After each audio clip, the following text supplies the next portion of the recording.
gimana sih caranya kita ngeset harga supaya lu gak rugi. Gimana caranya supaya naikin harga tapi klien tetap yaudah deh gue mau gitu. Klien nanya, bisa gak kita 10K? Jawaban gue bisa. Terus kliennya terus ngeliat kita cuma 200. Lu mau ngomong bisa, lu aja belum. Sebenarnya dari sisi klien peduli gak sih sebenarnya sama harganya sebetulnya? Tahu mereka tuh cuma peduli sama yaudah value yang dikasih aja sama resultnya gitu. Ada sih yang bener-bener sensitif banget soal harga. Gue terkadang lucu, lu udah kasih budget plafon lu kok masih dinego gila. Kira-kira gimana caranya nemuin sweet spot? Kita nge-charge harga, oke jelas di atas yang lain, tetap menang tapi tetap masuk budget dia gitu. Cara nebaknya gimana?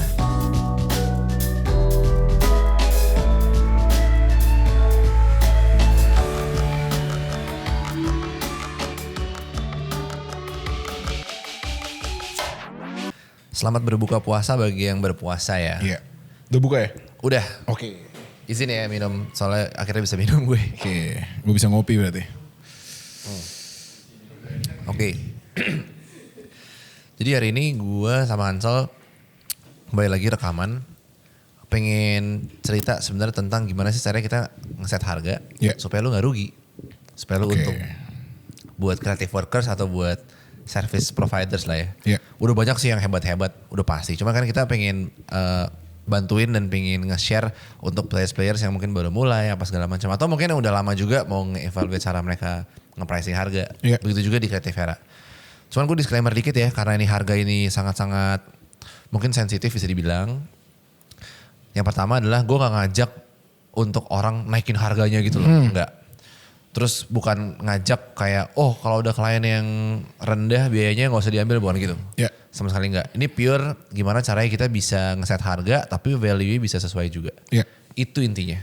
Bukan mau sok-sok, ayo naikin harga kalian, gak gitu-gitu amat sih sebenarnya. Tapi ada caranya kayak gitu. Betul. Nah mungkin dari yang paling basic dulu deh. Kalau misalkan kita tuh diajarin waktu sekolah, kalau mau ngeset harga yang pertama lu harus ukur adalah cost of goods sold-nya atau ya modalnya di HPP-nya, ya kan. Abis itu lu tambahin margin di atasnya, sesimpel itu kan. Tapi sebetulnya kalau lu jalanin sekarang, apakah sesimpel itu lu bisa survive? Atau lu butuh metrik-metrik lain supaya bisa dapetin margin tanda kutip lebih gede, terutama di service ya, untuk bisa ya ujung-ujungnya scale lebih gede lagi. Kan more profit lu bisa punya fleksibilitas kan. Menurut lu gimana? Oke, kalau menurut gue ya, sebenarnya itu kan tadi yang lu coba jabarkan itu adalah theoretical tersimpel. Iya, paling ya simple. Kan? Paling simple, tapi ternyata di balik itu pun juga masih banyak cost yang tidak terlihat lagi. Sebenarnya kan kayak gitu. Jadi kalau dari gua sih sebenarnya sebisa mungkin sebenarnya kalau modal sih ngitung sedetail mungkin. Sedetail mungkin, dan kalau misalnya kalau gue tuh pakai, misalnya kita pakai ada dibutuhkan third party gitu ya. Third party itu gue ambil, misal bilanglah project belum deal gitu ya. Gue ambil third party dengan harga yang termahal. Gampangnya aja misalnya kayak ada beberapa kali kita, misalnya deh kayak klien pas itu ada project yang minta sampai antar jemput klien ke lokasinya aja tuh masuk ke cost kita. Transportnya mereka gitu kan. Itu aja gue ngambil yang tertinggi, cost tertinggi. Walaupun nanti ternyata realitanya ketika misalnya amin deal, pas jalaninnya gue nggak pakai cost tertinggi. Kenapa? Karena gue masih membutuhkan ada potentially kalau itu kita hematin cost, ada beberapa margin yang mungkin potentially naik. Misalnya gitu. Oke. By the way ini bukan dari perspektif agensinya doang ya, bukan dari perspektif si bisnisnya juga, tapi dari perspektif si kliennya juga, supaya lu juga, kita mau nge-educate dikit supaya lu bisa tahu bahwa oh orang yang nge-charge mahal tuh belum tentu dia mau duit doang, tapi pasti ada something di balik itu, kenapa dia, orang rela bayar dia mahal. Nah kalau dari lu deh misalkan, kita pernah waktu itu pitching untuk kerjain semacam animasi, terus yang menang itu adalah bisa dibilang kompetitor yang nge-charge harga tuh kayak kalau gak salah tuh hampir 10 kali deh lebih besar daripada kita. Ya kan? Itu di awal-awal tuh. Tapi tuh hal itu terjadi. Cost-nya sama, gue tahu exactly itu cost-nya sama. Hasilnya juga kita bisa kerjain sama. Tapi yang dipilih dia dan ya tadi harganya 10 kali lipat. Apa yang membuat si klien atau si brand kok mau ya milih dia gitu? Menurut lu karena faktor apa tuh? Satu, by nama, kalau kita ngomongin di pengalaman itu ya. By nama dan portofolio dia jauh lebih strong. Oke, itu udah faktor tuh ya. Iya. Oke. Jauh lebih berpengalaman. Menurut gua ada beberapa titik misalnya di sisi itu ya. Di case itu klien itu kayak nggak apa-apa deh, gue bayar lebih mahal. Tapi gue lebih secure dengan dia walaupun tapi si ini tuh 10 kalinya nih. Iya. Gitu. Jadi ya toh mungkin memang mereka mempunyai working budget yang memang enough gitu. Mereka punya working budget yang cukup. Ya kenapa nggak lu spend ke si 10 kali itu. Betul. Sedangkan kita yang 10 kali di bawahnya kayak gitu mungkin ya by portofolio belum sebanyak itu. Betul. By nama juga belum sebesar itu. Pasti akan ada ketakutan kalau sama mereka hasilnya bakal seperti apa. Kayak gitu kan. Jadi tapi beberapa kali pun menurut gue kita ada kok kalah karena harga kita terlalu murah. Awal-awal ya terlalu murah dan akhirnya jadi diragukan. Iya. Dalam tanda kutip diragukan. Betul. Bisa gak sih ini CDA ngerjain kayak gitu. Padahal sebenarnya by cost bisa kayak gitu.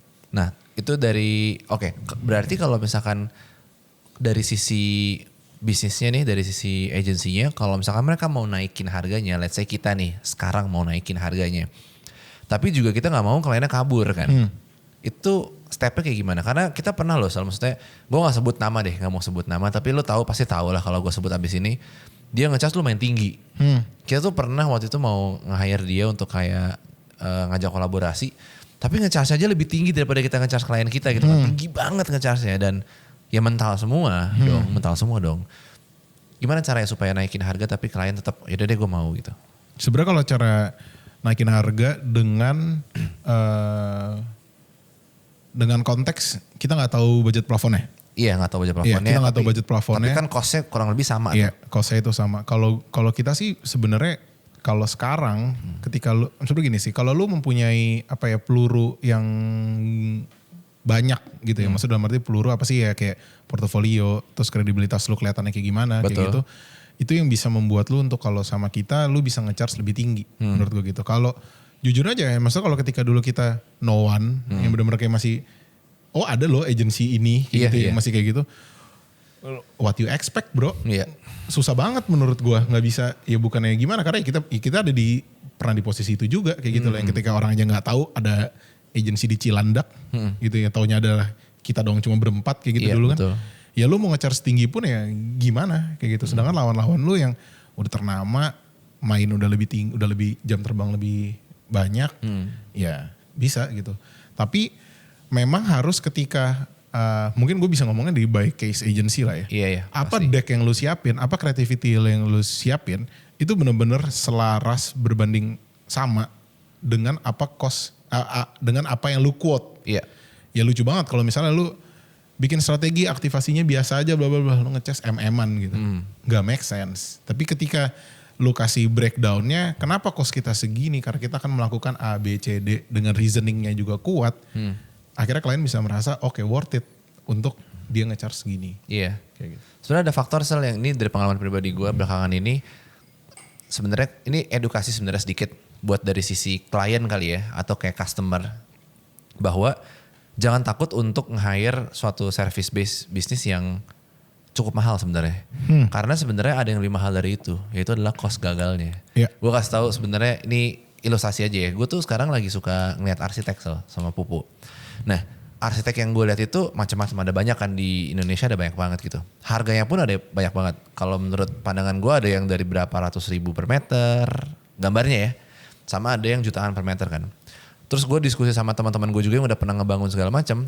Ada pengalaman-pengalaman pahit bahwa nanti tengah-tengah jalan itu arsiteknya cabut aja gitu. Betul. Nah, lo tau gak itu membiayakan lu tuh atau cost lu lebih banyak duit loh sebenarnya daripada lu bayar yang lebih mahal. Nah, maksud gue kadang-kadang orang yang nge-charge lebih mahal itu memang ada alasannya soalnya. Alasannya karena ya gue komit nih sama ini lu gitu. Dan berarti kalau misalkan dia nge-charge lebih mahal, cenderung kan market price-nya dia segitu kan. Berarti kalau misalkan lu nanti dia coba gambarin deh, kalau misalkan basic supply demand gitu ya, kalau semakin banyak yang mau service dia, tapi dia cuma punya satu badan, kan dia harus naikin harganya kan. Betul. Nah itu harus dibedain. Jadi bukan berarti kayak harganya tuh tinggi, dia mau duit. Karena emang kalau misalkan lu gak mau, ada lagi yang lain mau sama gue gitu. Itu sih. Setuju gue itu. Dari perspektif agency atau service based business, kalau mau naikin harga, lu harus make sure ya lu punya cukup banyak sampel. Iya. Gitu. Jangan sampai udah naikin harga tapi by teori aja. Iya. Lu masih di bawah daripada demand ke lu gitu kan. Itu kan Lu tau gak kemarin tuh pas banget juga. Lu ingat yang lu shoot, yang kita ada satu klien. Sebenarnya cuma customer video. Yang satunya di dekat rumah lu, satu lagi di Surabaya. Ya kan. Kemarin itu gue karena ada temen gue yang kerja di situ, terus entah gimana pokoknya gue teleponan sama dia, terus gue ngobrol lah, intinya ngobrol, terus keluar gitu testimoni. Sebenarnya harga kita tuh tertinggi dibandingkan vendor lainnya. Oh oke. Harga kita tertinggi, terus kenapa dipilih? Ya udah mereka intinya suka banget lah dari background kita dan lain-lain. Toh masih masuk di working budget mereka. Iya. Berarti gue bilang, wah procurement lu bagus. Karena kan terkadang procurement ngejar termurah-murahnya aja gitu kan, dibandingkan quality. Ya udah, kira singkat cerita deal lah sama kita. Terus sampai si head of markomnya itu ngomong, ini pertama kali mereka syuting, mereka tinggal duduk doang di ruangan. Oh. Nggak perlu di sampingnya videographer, nggak perlu ngetekin director. Dia bilang gitu. Akhirnya mereka tuh di situ keluar omongan kayak, oh wajar lah ya mereka ini lebih mahal dibandingkan yang lain. Sampai ke post pro-nya pun mereka kayak lebih peaceful gitu kayak, oh oke, sesuai kok yang gue mau, sesuai kok ekspektasi gue gitu. Iya itu sebenarnya bukti nyata banget lah ya. Karena jangan sampai halusinasi ya, kayak lu ngerasa, jadi banyak yang bilang kayak kemarin gue ngobrol sama editor kan di atas, harus naikin harga mas, gara-gara sekarang harga SanDisk tuh, atau SanDisk kan SSD tuh mahal banget sekarang. Pasti pada tahu deh. SSD itu naik harganya harusnya. Menurut gue ya nggak semerta-merta cost lo naik terus lo nge-charge lebih tinggi juga loh. Karena kadang-kadang ada orang yang nge-charge marginnya tuh berkali-kali lipat padahal ya nggak relevan. Cuman berapa juta doang harddisk, SSD tuh nggak ngaruh. Gitu karena ada margin yang sebenarnya orang apa ya lebih appreciate, which is ya tadi mungkin bisa project management, bisa portfolio, bisa mungkin kayak komunikasi dan lain-lain kan, kayak gitu. Nah terus oke, berarti bener nggak kalau misalnya gue tanya sebenarnya dari sisi klien peduli gak sih sebenarnya sama harganya sebetulnya? Atau mereka tuh cuman peduli sama ya udah value yang dikasih aja sama resultnya gitu? Atau tergantung? Menurut gua itu tergantung sih. Ya ada sih, maksudnya kalau by pengalaman kita ya. Tergantung size ya? Iya, ada sih yang bener-bener sensitif banget soal harga. Bener-bener sesensitif itu, walaupun menurut gua terkadang lucunya adalah lu udah kasih budget plafon lu. Kok masih dinego gila. Sedangkan lo udah kasih gitu. Sedangkan gue masuk harga masih di bawah, gak nyampe plafon malahan gitu. Jadi kayak agak, ada yang kayak gitu, ada juga yang bener-bener tentang kualitas aja sih. Bener-bener kualitas yang lu kasih, harga masih on range, ya udah.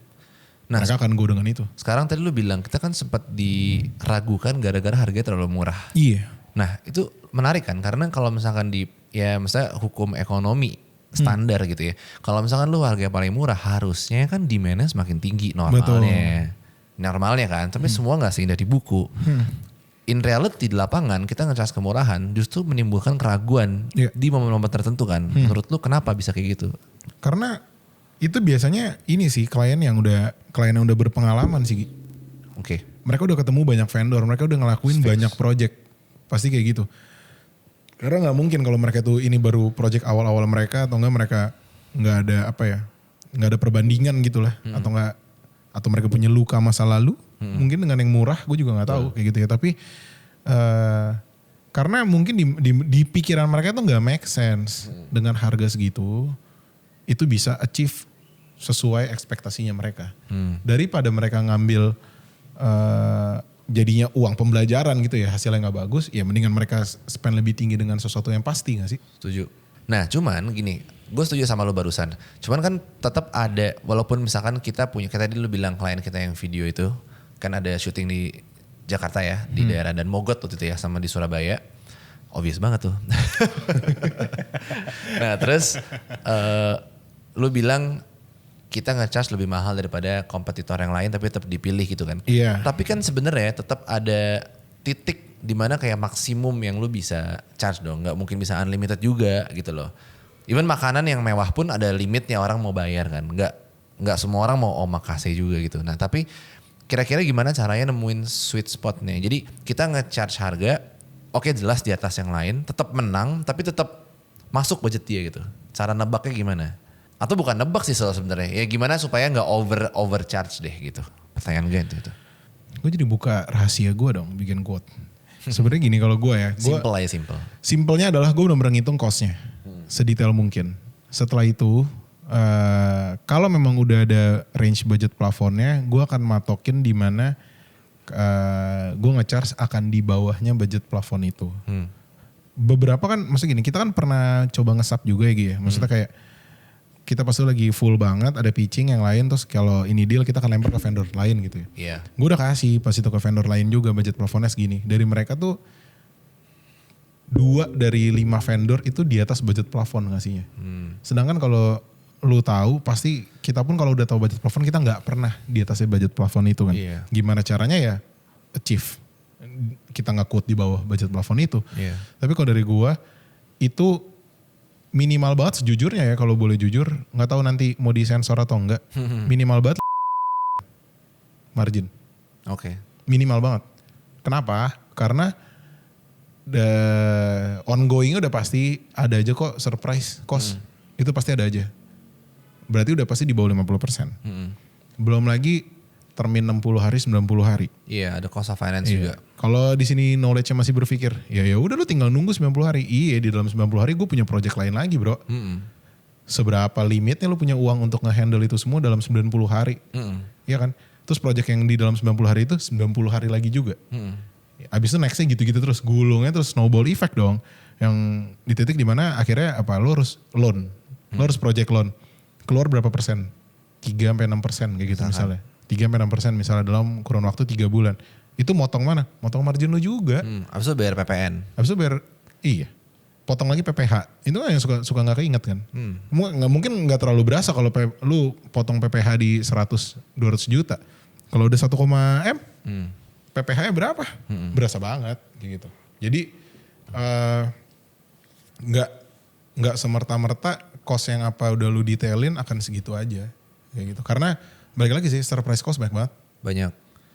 Dan salah satu yang gue rasain, gue nge-value banget adalah waktu sih.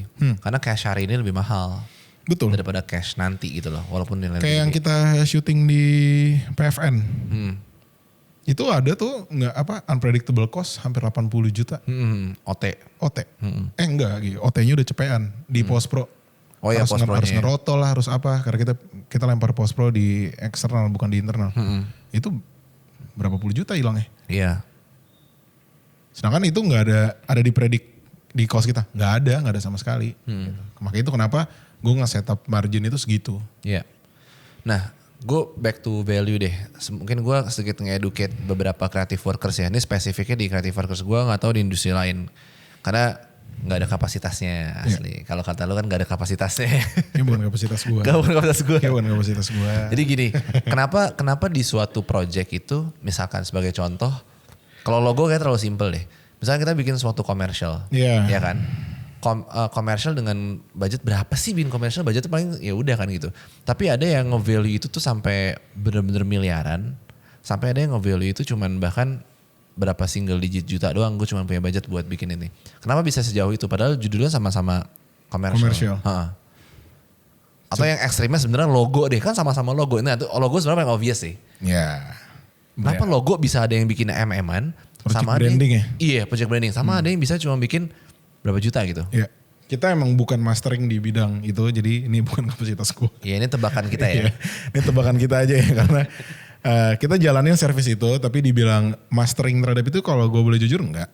Kita bukan mastering di situ gitu. Kalau gue sih menilai aja ya, kalau pas yang kayak project branding gitu, branding or rebranding, kalau biasa gue selalu nanya ada budget plafonnya apa enggak. Tapi kalau enggak ada kan, gue lebih sering sih ngelempar quote dulu sih. Kalau quote-nya masuk, itu yang mahal gue akan banyak spend untuk riset lebih banyak. Maksudnya dia dalam bisnis apa, misalnya kita lagi ngerjain yang coffee shop di Surabaya gitu ya. Kalau memang budgetnya tinggi, gue kan bener-bener ngeriset tentang apa background di balik logo itu. Kenapa ininya tulisannya belok, kenapa kita ngambil fontnya seperti ini, kenapa kita begini, kenapa begitu gitu. Betul. Jadi reasoningnya akan jauh lebih banyak. Setuju. Kenapa? Karena ya effort waktu dan pikiran ngerisetnya itu yang mungkin gak kelihatan pakai cost, tapi itu kan nyita waktu ya. Betul. Nyita waktu yang sebenarnya kalau nggak pun ya kita bisa ngerjain yang lain. Atau enggak orang tersebut, tim tersebut bisa ngerjain yang lain. Jadi gue menilainya dari situ sih. Tapi kalau yang budget medium, small gitu yang kita masih ambil juga sampai sekarang, ya udah gue gak akan riset sedalam itu. Reasoningnya selalu ada reasoning pasti, tapi apakah sedalam itu enggak? Udah pasti sih. Dan sebenarnya gini sih Sal, gue tambahin dikit. Orang yang kenapa bisa ada logo yang dibayar miliaran sama ada yang dibayar jutaan, salah satunya juga karena logonya tuh logo apa dulu. Kalau misalkan logo coffee shop lu baru bikin di pinggir jalan, ya belum ada harganya. Betul. Tapi kalau misalkan logonya logo Singapore Airlines, lu bisa salah dikit, lu tuh bisa mungkin dapat atau kayak cost yang mungkin lu gak bisa expect kan. Yeah. Kayak misalnya kita kerjain salah satu social media klien kita, terus kita salah pakai lagu gitu. Ya kan? Pernah ya? Pernah, pernah. Salah pakai lagu kan. Nah kalau misalkan gue salah pakai lagunya di coffee shop lu, gak ada yang gubris loh. Yeah. Cuman di sini ruginya ratusan juta. Yeah. Cuman gara-gara salah pakai lagu di TikTok. Nah jadi sebenarnya resikonya juga beda kan. Yang satu karya lu akan dipang-pang di dunia, atau lagi cuman di ya udah di booth doang. Yeah. Itu aja sebenarnya dari segi resiko, dari segi penyebaran itu udah beda banget. Jadi Betul. sebenarnya tanggung jawabnya juga harus ya udah beda lah otomatis. Dan dampak terhadap bisnisnya pasti beda juga kan. Yeah. Kayak misalkan logo Singapore Airlines kita ganti gitu. Itu kan pasti masuk media, masuk ini. Yeah. Jadi dampaknya tuh luar biasa kayak gitu. Kayak ekosistem. Sedangkan kalau yang kecil enggak. Betul. Tapi kan ya balik lagi. Bener yang kayak tadi lu bilang kayak karena untuk mempersiapkan untuk itu nggak kenapa-napa si Singapore Airlines itu kosnya mahal. Iya. Nggak, jadi karena kita tahu resiko besar itu makanya nggak bisa asal-asal gambar. Itu sebenarnya latar belakangnya kan. Jadi bukan berarti kayak Singapore Airlines kayak mahal nggak gitu sebenarnya. Caranya di Fiverr berarti kan. Betul. Gitu. Tapi nggak simpel itu masalahnya. Nah sekarang sebenarnya agak sulit dimengerti sama orang yang mungkin nggak terlalu familiar sama marketing kali ya. Itu sebenarnya positioning. Karena gue ngerasa di Creative Era sih ya, lu ngerasa gak sih ketimbang gue tuh bikin portfolio gimana segala macam, gue tuh lebih mendingin fokus ke positioning. Positioning dalam arti kayak gue memposisikan Creative Era ini ngerjain komersial yang kayak gimana, kompro yang kayak gimana, social media klien siapa. Karena itu nge-shape perspektif orang kan. Oh CDA nih posisinya di sini nih. Sehingga tuh kayak nge-attract klien-klien yang serupa gitu loh. Ketimbang kayak lu palu gada semua bisa. Sehingga lu akan nge-track random. Nah menurut lu kenapa positioning itu pengaruhnya gede banget ke pendapatan lu gitu? Karena itu yang menurut gue positioning itu sepenting itu. Kenapa? Karena itu yang menurut gue untuk lu jalan ke depannya lu akan ngerjain apa sih? Stepping stone-nya ya? Stepping stone-nya akan ya udah lu akan ngejalanin apa sebenarnya. Kalau lu nge-positioning lu sebagai PH doang ya lo kan ngerjain PH doang kayak gitu loh. Tapi kalau lu palu gada, lu apa aja lu ambil tapi lu nggak ada mastering di mana-mana, ya kira lu akan apa ya? Posisi lu akan cuma di ruang lingkup seperti itu aja. Lu nggak ya udah. Ya mungkin banyak kerjaan tapi mungkin ya lu cuma main small to medium. Kenapa? Ya kalau lu ketika mau dapat big fish, ya si big fish itu kan akan mencari orang yang memang mastering terhadap itu gitu kan. Iya. Kalau gue dibandingkan lu mastering, bukan dibanding lu palu gada semuanya, mendingan nguatin 2-3 services tapi lu bisa dapat big fish. Iya, betul. Itu berarti salah satunya positioning kan berarti kan lu ngebangun brand juga kan. Iya. Kalau gak usah sebenarnya simpelnya deh, Creative Era ngebangun brandnya itu kita gak punya rencana sih sebenarnya gimana kan. Coba kita kayak go with the flow aja gitu. Kalau tapi dari lu, menurut lu saran lu buat teman-teman ngebangun brand mereka, misalkan mereka bikin agency, gimana ya supaya ngebangun brandnya dikenal udah pasti, tapi kayak terkenal, oh CDA tuh kayak gini banget, atau kayak yang lain tuh gini banget. Gimana cara ngebangun brand itu sih step by step ya, simpelnya. Yang paling easy menurut gua nomor 1 tuh showing yang lu mastering. Oke. Itu udah udah paling easy lah menurut gua, showing yang paling lu mastering. Misalnya coba ya kayak tadi gue bilang tentang branding. Iya. Kapan terakhir kita ngepost tentang project branding kita? Lama banget. Iya. Tapi apakah ada yang datang untuk minta asal leads datang untuk project branding atau rebranding? Ada. Kayak gitu. Kenapa ya yang kita showcase itu nggak semuanya soalnya gitu loh. Ada aja. Kita nge-handle event ada kayak gitu. Sekarang lagi pitching juga buat event ada kok kayak gitu. Jadi apakah itu sering banget di show? Enggak. Kenapa? Karena gue mau nge-build untuk si brandingnya CDA ini bukan mastering terhadap itu. Gitu. Dan itu paling teknisnya dengan apa ya? Mungkin dengan konten paling gampang kali ya. Sekarang Nah, iya. gue tuh ini ini ngomong konten sedikit ya, masalah branding. Gue ngerasa orang tuh suka nge-underestimate social media sih, terutama brand-brand juga. Mereka tahu kalau misalnya gue tanya, lu tahu misalkan mereka jualan brownies gitu. Lu jualan brownies gitu, orang tahu dari mana? Rata-rata dari Instagram. Terus orang apa ya, misalkan ngerjain, klien kita rata-rata bahkan yang sampai seabsurd vacuum cleaner deh. Kita kan ngerjain tuh. Orang juga tahu dari Instagram. Tapi agency juga kadang-kadang kalau kita tanya, lu tahu kreatifnya dari mana? Dari Instagram. Cuman nggak ada yang spend waktu dan tenaga dan uang invest ke sosial media. Iya. Jadi mereka tuh pada bikin konten tuh ogah-ogahan. Gue kadang-kadang ngeliat kayak gila. Lu bikin konten buat orang tapi buat diri lu sendiri ogah-ogahan gitu loh. Jadi cuman ada porto apa terus diupload. Lu gak ada effortnya gitu loh. Yeah. Gak ada effortnya. Nah maksudnya gue kasih spill dikit ya. Gue gak apa-apa sih nge-share ini. Karena menurut gue yang gak bisa dicuri tuh eksekusinya juga kan. Yeah. Gue sama Raja lu tau kan, even hari ini juga kita masih ngedit. Konten yang Kreatif Era bikin tuh effort banget bro. Beneran effort banget. Kalau kita bikin tuh bayar itu. Cuma kita manfaatin SDM yang ada. Bahwa setiap project yang kita highlight tadi misalnya Ansel bilang kita kan biasanya mengutamain project-project tertentu kan. Itu juga gak kita asal upload kan soal. Iya. Di shape kan gimana ceritanya. Terus kayak ada videonya, ada penjelasannya gitu-gitu loh.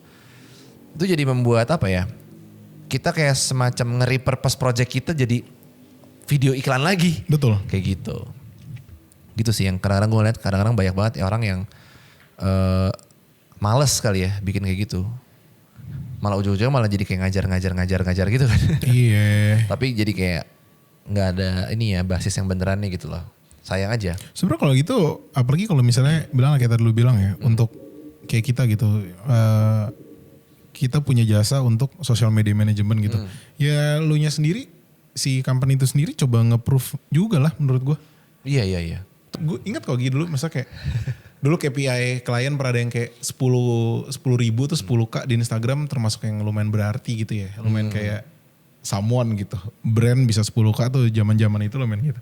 Itu menjadi suatu pertanyaan pas klien nanya, bisa gak kita 10K? Jawaban gue bisa. Terus kliennya terus ngeliat kita cuma 200. Lu mau ngomong bisa, lu aja belum. Mau gimana? Sulit menurut gue. Betul. Nah sebenarnya ini pengalaman kita ya. Sebenarnya naikin harga itu nggak bisa lu plan sih Sel. Nggak bisa lu plan. Dalam arti misalkan kita nge-charge sekian terus kayak gue mau naikin sekian. Biasanya nggak kayak gitu. Karena biasanya naikin harga itu adalah kayak efek gak sih? Efek dari emang situasinya aja. Iya.